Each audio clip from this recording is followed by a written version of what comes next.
You're listening to WQOX 88.5 FM. It is the voice of Memphis, Shelby County Schools. I'm Kathy Hart, your musical masseuse.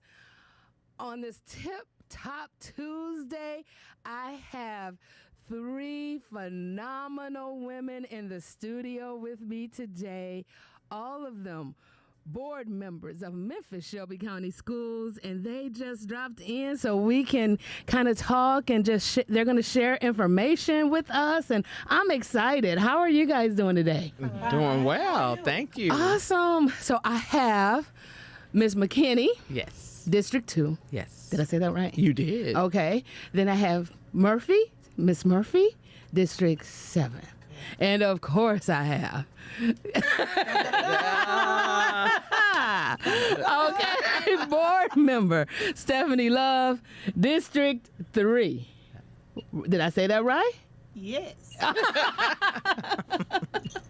So thank you guys so much for coming in. We're calling this Meet the Board Members. Okay. And of course, congratulations on all of your victories. Thank you. See, that's another thing. The Lord blessed me today to be around victorious women. Yeah, I just don't know. So, congratulations on your victories. Mm-hmm. And just to kind of, if you would, to kind of introduce yourselves to our listening communities. There were some who were not in your district, so they may not be, familiar with you. And there are some who are familiar with you, and, just reintroduce yourself to the listening community, if you will. Okay. I'm Natalie Mckinney. I am the newly elected board member for District 2. That encompasses part of North Memphis.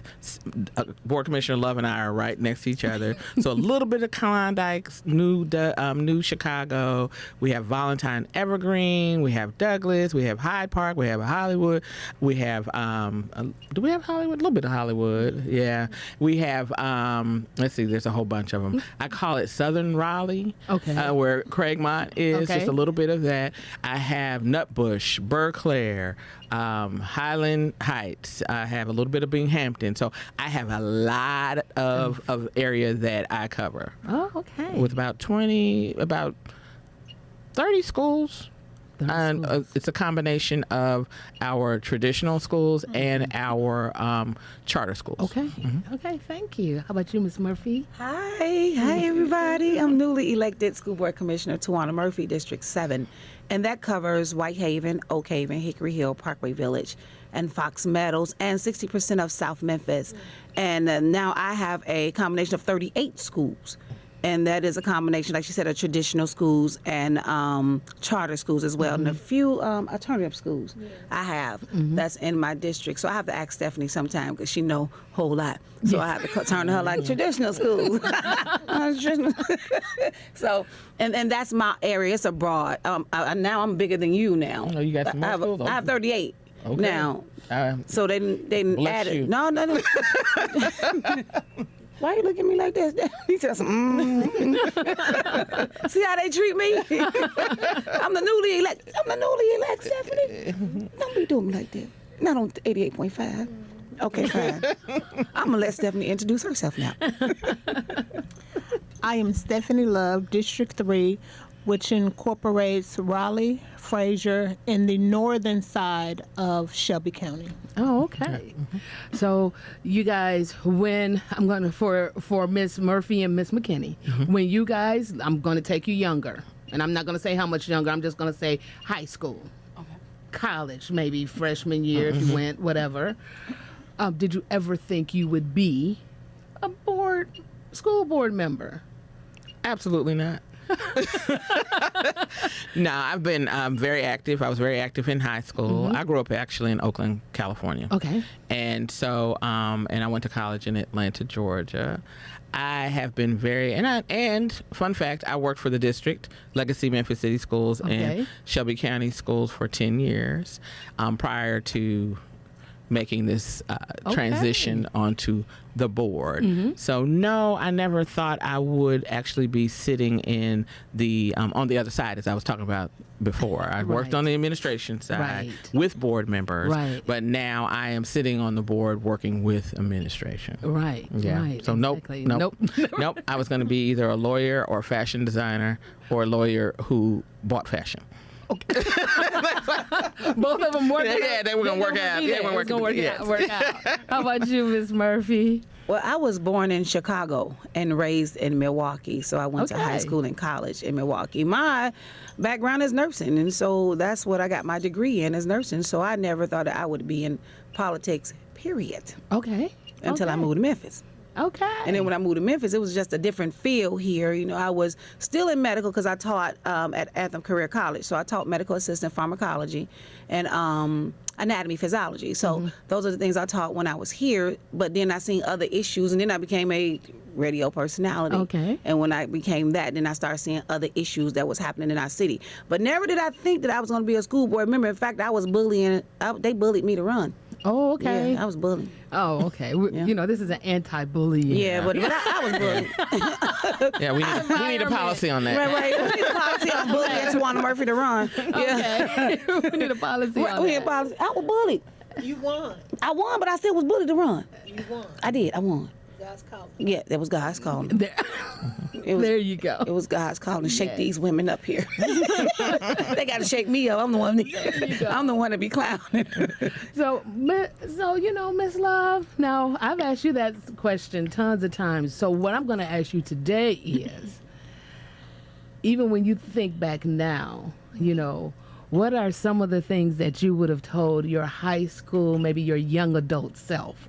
Because you've been serving the community now. You are true to it. You're not new to it at all. So what would you, thinking back to like your high school senior, your young adult self, what would you tell her?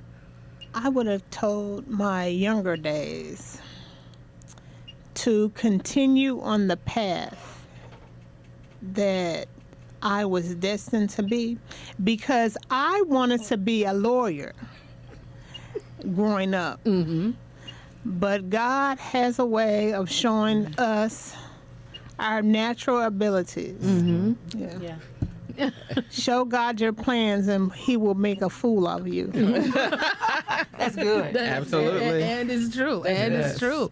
So you guys are all here. You're serving now in the capacity of board member.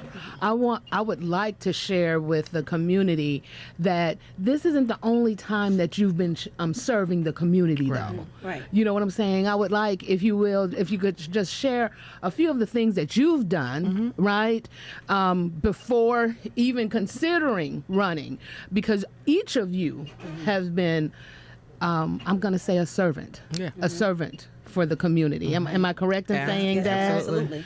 So if you would just share with our listening community what you guys have done in the community, you know, you're serving. Like to begin? Here, I'll go ahead and do it. We're going this way. You know, I'm trying to share the lead. Right. Okay. So I worked for the district as the director of policy and legislative planning for 10 years. After that, I co-founded what's called Whole Child Strategies, Inc., which is a community-led efforts intermediary that works primarily in Klondike and Smoky City. Okay. And what we were doing is we were looking at the external factors with the community stakeholders as to why students are not getting to school every day engaged and ready to learn. The data and research has been out there for decades that 60% of the change in test scores are due to out of school factors.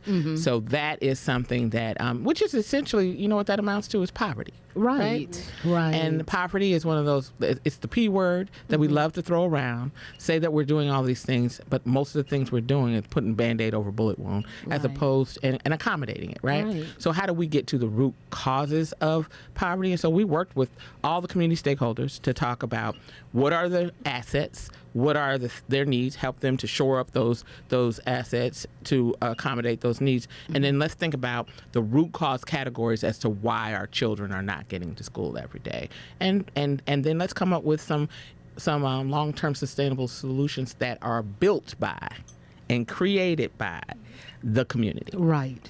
And so that's the work I've been doing for the past 7 years. Oh, wow. Well, thank you. Thank you. What did I forget? The community engagement. Yeah. That we were a part of. Oh, right. So family engagement, family and community engagement. So in that work, we did some work with the stakeholders around family and community engagement. So we worked, our Whole Child Strategies worked with Board Member Love. We worked with some community people from the Klondike and Smoky City area. We worked with a charter school partner, Dr. Bobby White. We worked with the administration, school administration. We worked with U of M, Dr. Beverly Cross, and I'm sure I'm forgetting somebody. And we worked with Sonia Smith. Yeah, Connie, Connie and Quincy Moore. Connie Booker with Cathedral of Faith, and Quincy Morris with Klondike Smoky City CDC. And what we did is we went and we asked parents, we asked teachers, we asked students, we asked educators, what does authentic, meaningful family and community engagement look like? And they helped us build out our framework of community engagement. And so my hope is that we can resurrect that and we can actually put that to implementation, because if we do it, I think we will see a big difference. Awesome. Thank you. Yeah, thank you for reminding me. How about you, Ms. Murphy? I don't know where to start, but I'll start somewhere. I started working in the community with the Freedom First movement. I started that movement about 9-10 years ago when we were not allowed to speak at city council. And they would say they wanted to take away our 2 minutes to speak. And so with that, it kicked off the campaign that I did with me and several other women. We decided to be the voice for the women that couldn't speak and the ones that wanted to speak but didn't have a voice to speak. So we decided to just speak for them. And so I started the Free the First movement. It's a combination of 5 or 6 women, and we stood up for women that couldn't speak for themselves. And then I started advocating for women in domestic violence, helping them get to safety. And so that had been one of my things. I still do it right now to this day. They'll call me 2, 3 in the morning, and I still get up out of my bed. I call the people that I need to call and meet them at a designated place and get them to safety. And so I still do that right now today. Then I started a program called Project Let's Read about 7 years ago, and I teach kindergartners through 5th grade in the summertime basic reading, writing, math, and cursive writing, which all are at or above level with reading and have all passed their TCAP test. And so that has been a stickler with me, was just doing that, going to the schools, reading to the children, and talking about the importance of reading, writing, and math. And so with that, it led me, they bullied me to run, but I'm here now. Right. And so with being a voice, and I was a voice. Because I was going to say what I was going to say when I was going to say it, and I didn't care what they said because I was just going to say it. Right. And so that's always... It's because of where you're from. It's because of where you're from. No, that haven't changed either. It's because of where you're from. It's because of where I'm from. And then I help, and then I tutor high school kids that cannot read. Seniors reading at a 3rd grade level. Right. And that's been our issue. And I was asking some of the questions with some of the programs, the tech programs that we have here in our city, and they could physically, they know their thing. They know it. Hands-on, they know what to do. But when it comes to the test, they cannot read. They can't pass that test because they can't read. But physically, they can run this whole station, but can't read and can't pass a simple test. So we have an issue at hand and that we need to deal with. And it takes us, the board members, to figure out issues, figure out plans, and some of the solutions that we can come up with to help them to read, because that's our big issue. 78% of our kids can't read? At the 3rd grade level, I think 78% pass the test. 74. They fail the test. 78%. They fail the test. So we have all these 3rd graders that's being held back because they can't read or write. And so that led me to where I am now. All right. Board member Love. We're gonna be here for 9 hours. Board member Love. I started off as a parent, and then I saw the need at Delano Head Start. Crossing guard duties was my major breakthrough. Awesome, I love it. So they can get to school, safely. I love it. Yes, absolutely. I love it. But I have done a lot of things, and we don't have the time for them. I love the kids in my district. that is what wakes me up every day and have me up late at night thinking about the kids.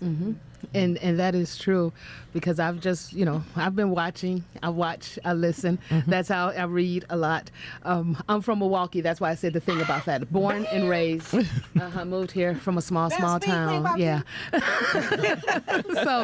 So when we're talking about moving the district forward, Ms. Murphy, you brought up some facts that we are not proud of as a district, but we are working at having students reading every day, thinking outside the box about how we interject the readership. Hey, we just resurrected the Book It. Yeah.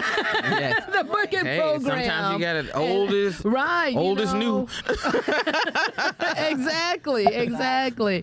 How do you guys, when you're talking about moving us forward, what are some of the things that you guys see? We may not have implemented right now, but in your forward-thinking vision, you're like, this is where I would like for us to be as we move forward. Because I know it's a continual journey. It's a process. It's not going to come overnight. I think we have to start with the root of the problem, which is mental illness. That's where we start at, because what's happening in our communities is that our kids are really losing their minds. And I'm just going to be honest with you. We have a bunch of robbing, killing, stealing, and it all stimulates from something. We just got to find out what it is. And if we find out what the what is, then we can be able to solve the issue. But sometimes we'll say that's a bad kid, but the kid is not bad. Something is happening. Something's going on. And I'm saying it from my own experience with my son. And that's why I was speaking on it, because my son is 10.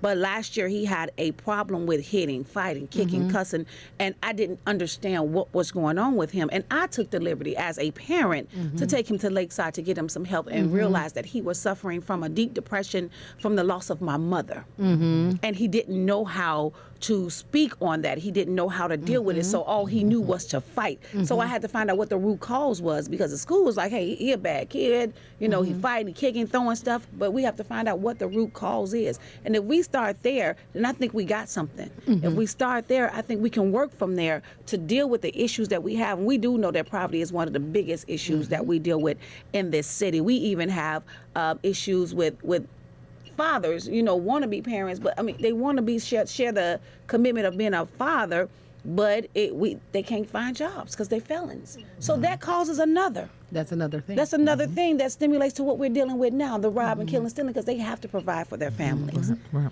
And if we deal with that part, the poverty part of it, then we'll be able to solve some of the issues, not all, but some.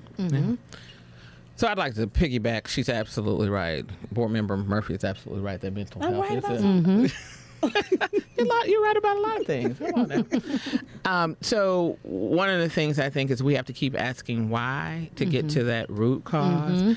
And while mental health, I think it can be a cause, it can also be an effect of things like poverty.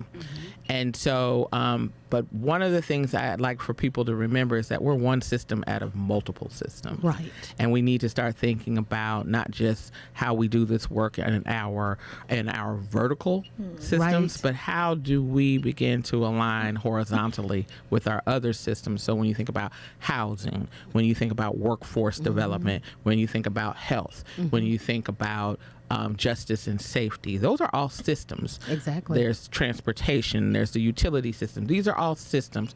And most of them are what? Publicly funded, other than your workforce, right? That can be a mix of things. So when we think about what our role is as the education system, then we need, that's where you're going to find most of the children and the families. Exactly. We are the epicenter of children and families. Right. So I think we might be an anchor system, but I do not think that we're going to be able to solve it all. I think what we need to be doing is working with other systems to figure out the root causes, not just putting Band-Aids on bullet wounds, but let's figure out the root causes, which I believe is just you're going to have to transform systems, including ours. So for us, our job, I believe, is to begin to build our strategic plan around the work we need to do. And while we're doing that, the superintendent has done some work around getting people's input input and data. So that's Right. qualitative, asking questions, Right. asking people what's happening, Right. asking people what do you think the solutions are. Right. So we have to definitely do that and use the data. So there's that data, and then there's the numbers. The numbers don't lie, right? And they shouldn't. Anyway, They shouldn't. they shouldn't lie. Right. And so They shouldn't. we have to look at that, and we have to do it in a very strategic manner. And when we do that, I think we can do the all call to our partners about, okay, come in here, come in there, come in here, and let us do our work. Because the fun question I've heard is like, what are you all going to do about this, that, and this? I said, well, our job is to educate children. So what are you going to do about everything that's preventing them from getting in here? Right. So we can do our job. Right. Exactly. So, exactly. I agree with the commissioners. Teachers. I have a special spot in my heart for teachers because they get blamed for everything, regardless of how hard they teach. The tests, my opinion, the test is biased, and we can't see the test results or what the kids got wrong. The teachers can't see it. The state is the only one who can see it. And that is unfortunate because we are judged off a single test. one point at a time. Teachers teach every day, Every day. but we are judged off a single test. I want to know why the students can't read. And that is what I've been asking for 10 years. And they give me an answer, but they don't explain it to the way I understand it and my community can understand. I agree with Natalie. Systems are going to have to be torn down to benefit our most neediest kids. Right. I agree with Natalie. We are in charge of education. We can't keep buying things just because it looks good and there is a person attached to it. What we are going to have to do is identify the kids that have an issue. All schools and all students are not alike. Exactly. We have to identify students based on their needs and provide the resources. Exactly. Yeah, Exactly. I want to piggyback off of that because I'd like the fact that you bring up the teachers are blamed for a lot of things, but and parents as well, and frankly the students. So we have to stop playing the blame game, Right. And we have to figure out the least of the blame is on our students. They're reacting and responding to what's happening to them in their environment, and it's not. And again, I don't think anyone's born bad. Right. I think it's that things that happen in their environment, whether it's in their home, whether it's in the community, Right.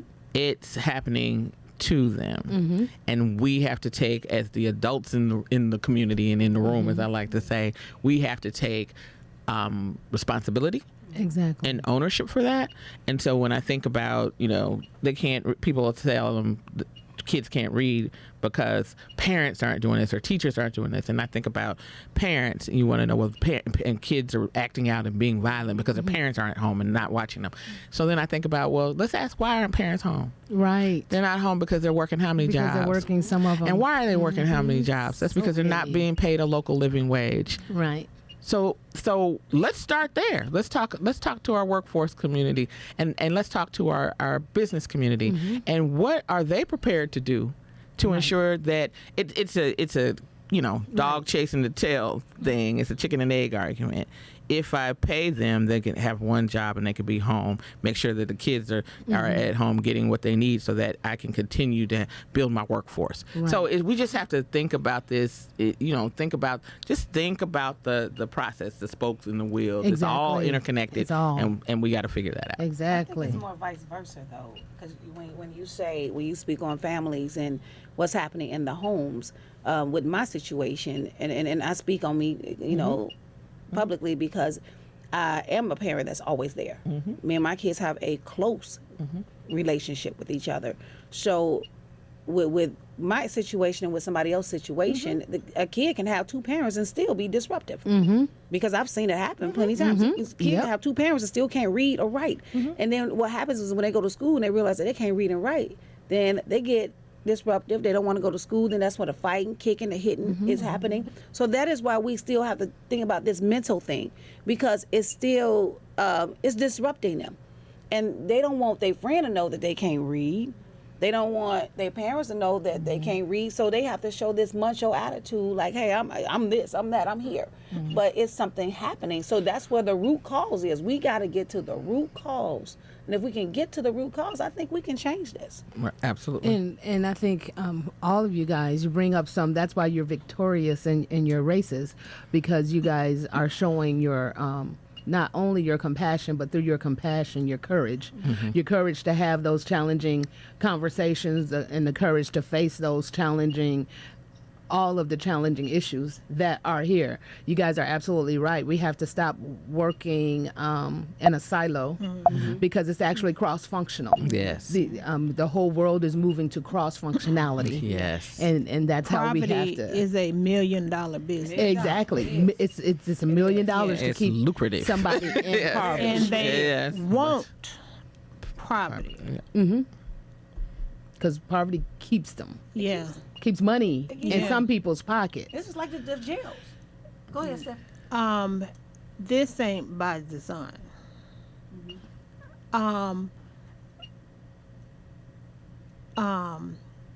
The African American kids have been over here all their lives. And the data shows that the Hispanic kids come over here and learn quicker than the African American kids. What's wrong with that? All students can learn. All of them. Yes, say that. We All of just them. have to provide the resources they need in the beginning. And that is exactly correct. All students can learn. I say that all the Absolutely. time. All, because all people, human beings learn. Exactly. All of us just learn differently because we're different. Right. Which is the beautiful thing about us. Yes. You know what I'm saying? Well, guys, thank you so much for coming in and sharing information and introducing yourselves to our listening community and sharing time on my show. I really appreciate it. You guys know we're on radio, and I know you guys have somewhere else to be. So before we wrap up, you know you have to give shouts out, right? Right. Okay. That wasn't in the memo. She said, that's not what they said to me. So who would you, just to wrap it up, give shouts out to your people. I want to send a shout out to my grandkids and my kids and all the educators and employees of the district. I want to send a special shout out to the resource officers in our districts. Thank you. Thank you. And my board. And my daddy.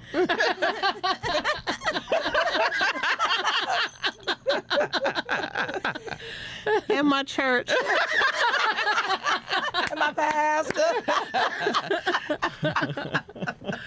How about you, Miss Murphy? Stephanie done already gave a shout out to everybody. So, ditto. But I want to give a shout out to my kids that have been so supportive of me and my race, Ethan and Muff. And some nights when I would come home and I'm tired, they make me peanut butter and noodles. And my stomach hurt. But that story. One time I was so tired that my wig was hanging off. My kids took my wig off and brushed it out and put it back on the head because I was so tired. That's love. But they are my biggest supporters, Yes, and I that's love my love. children with everything in me. So eat them up. Mama said, I love y'all so much. Thank y'all so much. That's for my awesome. kids. That's awesome. I want to give a shout out to everybody. I mean, we wouldn't be here without that. That's from District the 7. teachers, that's from the school leaders, from the students, from the administrators to my fellow board members, the people who supported me and kind of pushed me. I won't say they bullied me, but kind of pushed me to motivated me. I think that's the better. But really, my husband, Dr. Charles McKinney, I'm giving him a shout out at Rose College. My sons, they are both graduates of Memphis Shelby County Schools. Woohoo. My youngest son, who served as my campaign field director, he was the boots on the ground asking, "Will you vote for my mommy?" And so I love my family. Anyone that knows me knows that comes first at every place and space. And of course, my God, my pastor, my friends, my family, everybody. Everybody. District 7, y'all are simply the best. District 7, I love y'all. Y'all rock. Y'all got it. Thank you guys so much. District 2.